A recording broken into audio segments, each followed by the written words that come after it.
Self-awareness is the foundation of personal growth and success. Daniel Goleman calls it the keystone of emotional intelligence. It's not only the very foundation of emotional intelligence, but also the key process of understanding yourself, especially your mental and emotional makeup.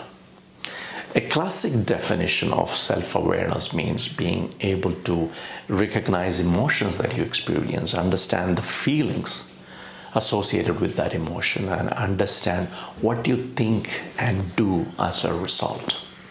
When you are self-aware, you possess the ability to identify your own emotions and how they affect your thoughts and behavior. You cultivate that ability to see yourself clearly and objectively through reflection and introspection.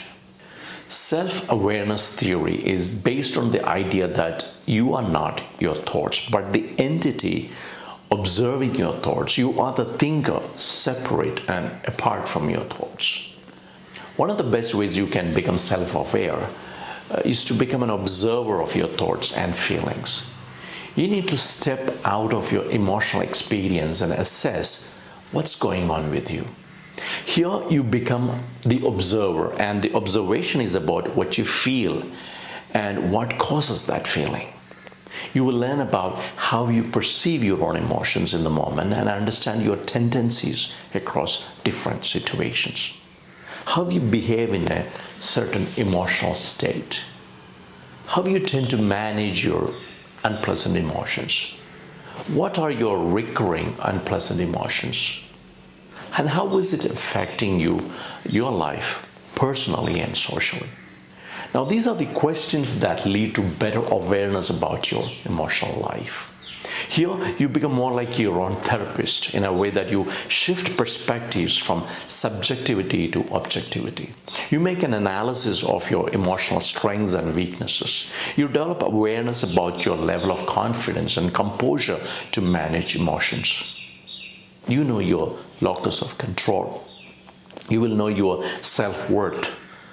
And also you know a great deal about your boundaries and your capabilities to handle stress effectively.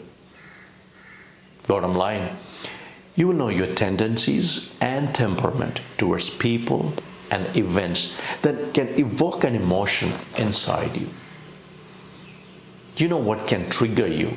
And you also know how to stay on top of those situations.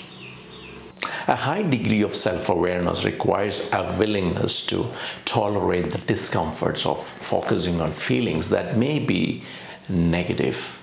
It is also about getting comfortable with uncomfortable feelings. So understanding your emotions requires a lot of self-analysis and reflection into knowing how you feel generally in various situations. You need to spend enough time thinking through them to figure out where they come from and why they are there in the first place. So if you want to cultivate self-awareness, take a journey into yourself from time to time, reflecting, analyzing, and understanding your emotional construct of mind and body. Know what you're feeling and why. Learn to see the impact of your emotions on other people also. See from others' point of view and learn how others are also perceiving you. Know the connection between what you feel and how you behave. Analyze if there is a healthy or an unhealthy pattern when you get emotional. Know the areas where you want to make changes and improve on your emotional quotient. All these self-reflection exercises lead to a better self-awareness. Moreover, awareness can be cultivated by knowing your emotions mentally. If you reflect on your thoughts and patterns of dominant thoughts, you will know how they affect you emotionally. What do you think has a direct impact on how you feel and vice versa? So become aware of that dominant nature of your thoughts. Similarly, you can also become aware of your emotions physically because all emotions are felt in the body. When you experience an emotion, electric signals course through your brain and trigger physical sensations in your body.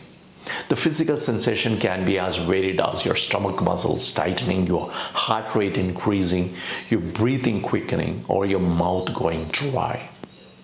Remember this, your mind and body are so tightly connected in a psychosomatic sense of the word. Therefore, one of the most effective ways to understand your emotions as they are happening is to learn how to spot the physical changes that accompany your emotions. Become aware of your emotions when they are felt in the body. For example, the feeling of anxiety elevates your heart rate, speeds up your breathing, and can make you sweat, shake, and tense your muscles. Depression generates feelings of heaviness, torpor, and exhaustion. Anger produces sensations of heat, along with the tension in your arms and legs, so you're ready to fight. Shame produces a feeling of being flushed, weak, and sometimes almost paralyzed. Remember, every emotion has a physiological component, a physiological signature, so unique. Therefore, another way to know what emotions are doing to you is to study your physical body and pay attention to the warning signs it provides whenever your emotions go out of balance. Emotions are like waves. If you watch carefully, you will observe that all feelings develop like a wave.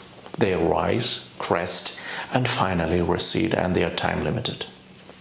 You're supposed to feel an emotion and you're supposed to be done with it, as the emotional tides forms different waves. But when emotions go beyond its natural lifespan, its refractory period, it becomes something else. An emotion can be turned into a mood if you let that emotional reaction linger for hours and days. Let's say you have an argument with your spouse, and that emotion can turn into a sulking mode if that emotion lingers in your mind for longer hours or days.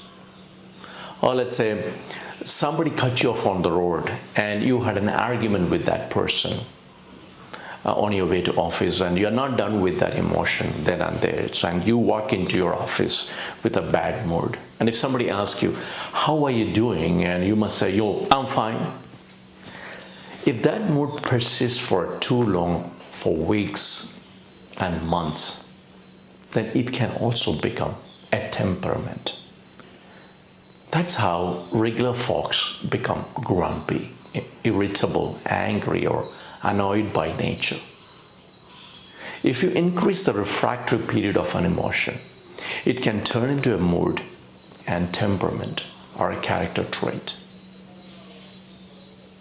Think of someone who's been perpetually annoyed as grumpy, and someone who's always seems to be mad at the world as angry. What do you think has gone wrong with those people? A temporary emotional state has become a permanent part of them. That is what has gone wrong with those people. So a huge part of being self-aware is to understand your emotional temperament, and also knowing that you can return to your original state of being relaxed or being a cheerful person after you experience an emotional setback in your life. Your ability to get back to your natural state of emotions after a negative event determines your emotional resiliency. People who lack emotional resilience allow their emotions to become their dominant mood and temperament. They become victims of their own trapped emotions. Emotional resilience is your capacity to regain your mental and emotional state after an event. Some people are fast to recover from an altered emotional state, and some people struggle to get out of that lingering feeling. People with strong emotional resiliency recover faster from any setbacks, but people who lack them become victims of their own circumstances. So the big question is, what are you made of? What's your emotional construct? And there are many ways to become self-aware, to know what you're made of. Here I will be talking about 4 things that can help you become emotionally self-aware. Of course, there are many more ways to do it and means to explore them, but let me talk about 4 ways. 4 ways to develop emotional awareness.